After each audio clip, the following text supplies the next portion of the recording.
According to science, research and studies, the most important part of YouTube clickbait is the shitty screaming white man's face, and so I will first draw one of those.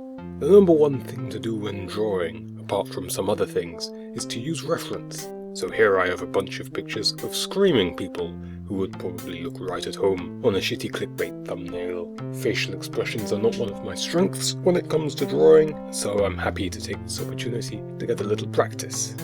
You'll notice that this man has a hat on, and that the hat is a traffic cone. Traffic cones, of course, are specifically engineered to arouse people's attention quickly, and I think you'll find that driving and browsing YouTube are very similar activities in many ways. So if a traffic cone can grab a motorist's attention on the open roadway, then surely an image of a traffic cone shall grab a potential viewer's attention on the open web. This is mostly what making digital art looks like. This man's mouth is vastly stretched beyond reasonable human limits, I would think. This was an accident on account of my lack of skill, but I think it benefits the clickbaitiness. Surely this absurd mouth will arouse an extra half a second of attention from a few people. For some reason I ended up with this guy using only warm colours, browns, beiges, reds.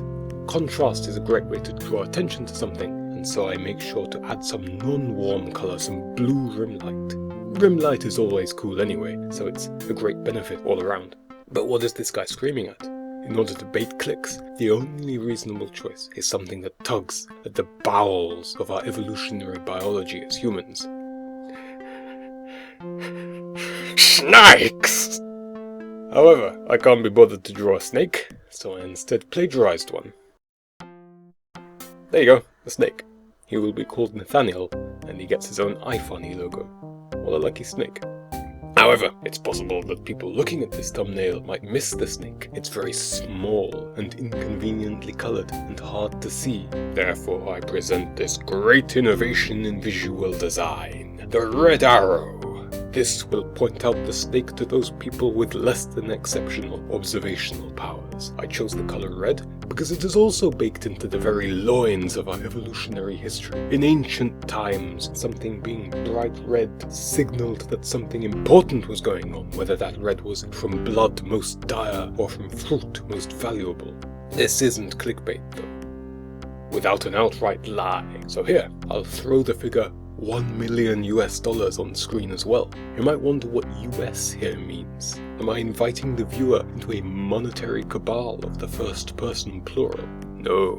US here means that these are specifically the dollars of a North American country called the United States of America. Mentioning the nation of these people triggers their nationalism gland and gives them more reason to pay attention. I'll further prey upon their nationalism with this, a flag of those United States, to make it perfectly clear that these are American dollars we're talking about, and not German dollars or Yugoslavian dollars or something. But behold this gigabrain move from me.